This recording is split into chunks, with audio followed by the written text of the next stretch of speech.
बाथौ बिबुंसारनि जानानै आं गामसार खाख्लारि आरो केमेरा पार्सन रंजाखां रामसियारिया सनितपुर जिल्लानि सिङाव थानाय खैलाजुलि बियाबनि 2 नं सानजा खैलाजुलि गामिनि बे सिबिसालियाव सफैनो हादों आरो बे सिबिसालियाव सफैनानै जोङो दुलाराय बाथौ गौथुमनि मोनसे समनि फोसावदिं नेहाथारि आरो सनितपुर जिल्ला दुलाराय बाथौ गौथुमनि मोनसे समनि गाहाय आफादगिरि आरो लोगोसे आथिखाल सनितपुर जिल्ला दुलाराय बाथौ गौथुमनि बोसोनगिरि मानगोनां नवीन बसुमतारी बिथांखौ जोङो लोगो हमनो हादों।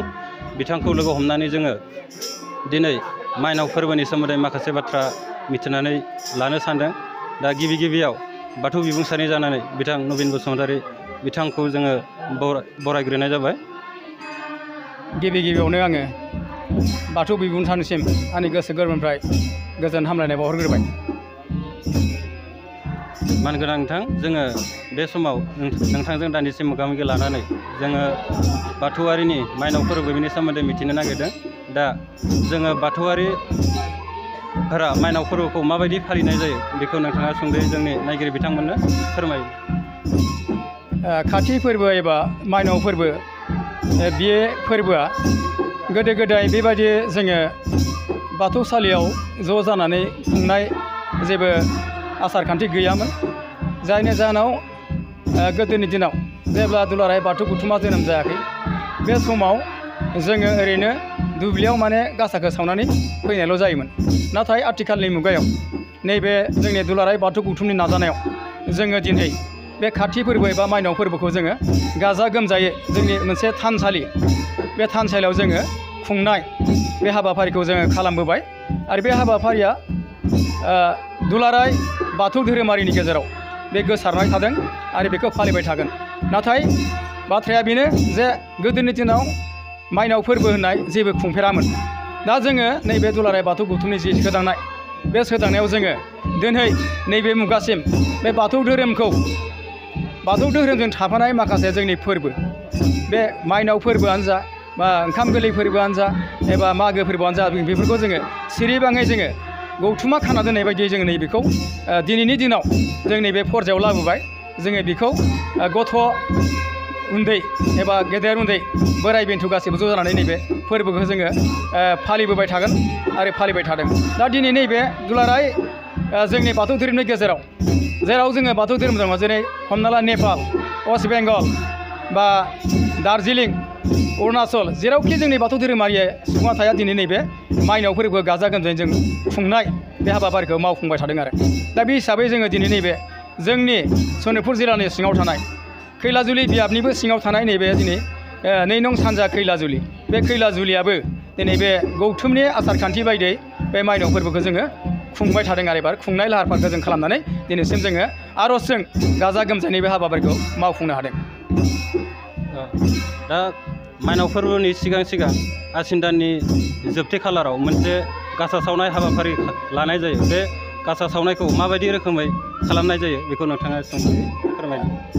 नैबे खाथि फोरबोनि सिगां हमना ला जोङो नैबे आसिन दाननि जोबथा संक्रान्ति खालि जोङो न'खरनि गासैबो थानसालिफोरखौ गोथारै लिरस्रांनानै आलारि बाथि लगायनाय, बाथौसालियाव लगायनाय, माइनाव बिथायाव लगायनाय आरो जोंनि बाख्रिफ्राव जोङो साखोन सिखोन खालामनानै जोङो माखासे हाबाफारिखौ खालामो।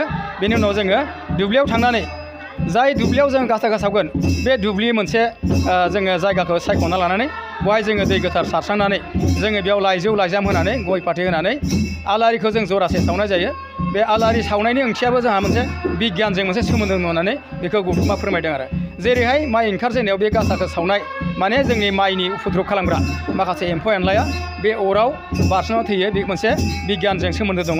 बिगियानारि सोमोन्दो हिसाबै जोङो नैबेखौ खालामनाय जादों आरो। दा बेबायदि हिसाबै जोङो न'खराव हागौमानि जोङो लांगोनायाव थालिर गायनानै जोङो मोनसे समायना रमायना साजायनांगौ आरो साजायनायजों लोगोसे जोङो बेयाव आलारिखौ हागौमानि बेसेबां फोजोंनो हायो न'खरखौ गासैबो स्रां खालामनांगौ। बेयाव जोङो मोसौ गलियानो जा बायदिसिनायानो जा बारि बागानावनो जा जों बेखौ आलारि सावनानै जोङो गासैबो सोरां खालामनानै लाखिनाय बे मोनसे फोरबोनि सिगां बेखौ जोङो खुंनाय जायो। बेनिखायनो जोङो नैबे खाथि फोरबोनि सिगां आसिन दाननि संक्रान्ति खालि जों बे हाबाफारिखौ मावफुंनाय जायो। दा बे माइनाव फोरबोनि गेजेरजों नोंथाङा दुलाराय बुहुमनि बाथौआरिफोरखौ माबाफोर बोसोन होनो सानगोन नामा? आं बेखौनो सानो जे दुलाराय बुहुमाव जोंनि जेसेबां बाथौआरि दं बे बाथौआरिफ्रा जोंनि नैबे दुलाराय बाथौ गौथुमनि खानानै होनाय जि नेम निथि एबा आसार खान्थि दङ बे आसार खान्थिखौ जाहाथे मानिथों आरो मानिनांगोन। बेबायदि थाङोब्ला जोङो दुलाराय बाथौ धोरोमारिया खौसे जागोन आरो जों खौसेनि लामाजों जोङो एकता जानानै जों बे बाथौ धोरोमखौ फोसावनाय आरो फेहेरनाय हाबाफारिया जोङो जथेस्थ' जोङो बेखौ फेहेरलांनो हागोन आरो। दा बे हिसाबै आङो बेखौनो खावलायदों बाथौ धोरोमारिफ्रा जेसेबां दङ बिथांमोना गासिबो जे बे फोरबोफोरखौ जाहाथे गाजा गोमजायै खुंफुंनानै दुलाराय बाथौ गौथुमनि आसार खान्थिफोरखौ लाखियो। आं बेखौ बिथांमोननिसिम आङो मोनसे बोसोन बायदि होनाय जाबाय।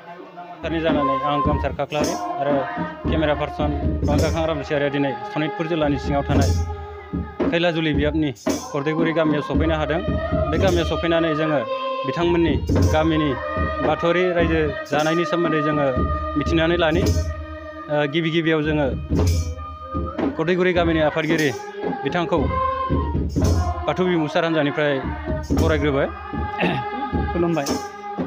बाथौ बिमुसार रादाब बुथुमगिरिफोरनि गोजोन हामलायनायखौ आं बावहरग्रोनाय जाबाय। जोंनि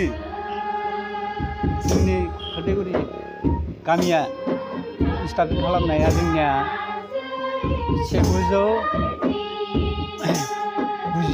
1992 मायथाइयाव गायसनजेननाय जादोंमोन।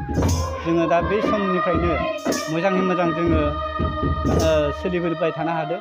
जोंनि गथ' गथायफोरखौ जोङो बाथौ धोरोमाव गोबांखौनो जों खालामनानै मन्दिराव लाफानो हादों आरो जोङो इयुनसिम बिब्दिनो जोंनि धोरोमखौ फेहेरलांबाय थानो जों नाजागोन आरो नाजाबाय थागोन। जोङो जोंनि समाजा दाबो गोबां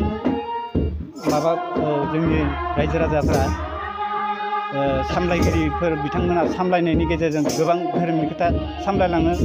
बेखौ जोंनि रायजो राजाया गासैबो गोजोननाय हामलायनानै जोंनि रायजो राजानि खोथाखौ मानिलायनायजों लोगोसे जोंनि धोरोमखौ बेसेबां गोजौआव जों जौगालांहोनो हादों। बेखिनिखौ आं बुंथ'बाय। दा दिनै बाथौआरिफोरनि थाखाय थामथि फोरबो माइनाव फोरबो, बे माइनाव फोरबोखौ नोंथांमोननि गामियाव माबायदिहाय फालिनाय जायो बेखौ नोंथाङा? जोङो मैयानिफ्राय जागायनानै जोङो मैया दुब्लियाव खाथि गासा सावनानै माइनावखौ जों बरायबाय। जोङो बरायनानै लाबोनाय जाबाय। दिनै आरो नैथि फोरबो बावनाय जादों गाजा गोमजायै। दा जोङो मन्दिरावनो दङ, मन्दिरावनो गाजा गोमजा फालिबोगासिनो दं। जोङो बेफोर मोनथाम फोरबोखौ फालिनानै जों जोबोद गोजोननाय मोन्दों दिनैनि दिनाव। आरो जोङो गासैबो फोरबोखौनो बिदिनो फालिलांबाय थाखायो आरो जोङो थैस' थांजासिम बे धोरोमजोंनो जोङो आगान सुरलांगोन होनना जोंनि रायजो राजाया दा मोजां। मैयानिफ्राय गासा सावनाय होननानै बुंदों, बे गासा सावनायखौ माबायदि सावनाय जादों बेखौ नोंथाङा? जोङो थाइगिर बिखंखौ दाननानै जोङो औवा गनसियाव थुनानै आलारि बाथि सावनानै खुन्दुं होनानै जोङो दुब्लियाव माइनावखौ फंनैसो रायसननायजों लोगोसे जोङो बाथिखौ सावनानै न'सिम फैनानै आरो जोङो न'आव गाजा गोमजायै बाथौसालियाव फुल बिबार प्रसाद एसे होनानै जोङो बावनाय जायो। आरो दिनैनि दिनावबो जोङो न'खर फोरबो बावदों फुङावनो। बेनिफ्राय आरो फैनानै जों दानि मन्दिराव गाजा गोमजायै खुंबावनाय जादों आरो। गोजोननाय थाबाय नोंथांनिसिम। बाथौ बिमुसार हान्जानि जानानै फिन खनसेबाव नोंथांनि आरो नोंथांमोननि गामिनि रायजो राजानि गोजोनखौ हास्थायनानै जे मोगा मोगि लानाय बेखौ जों बेखिनियाव फोजोबथ'नाय जाबाय।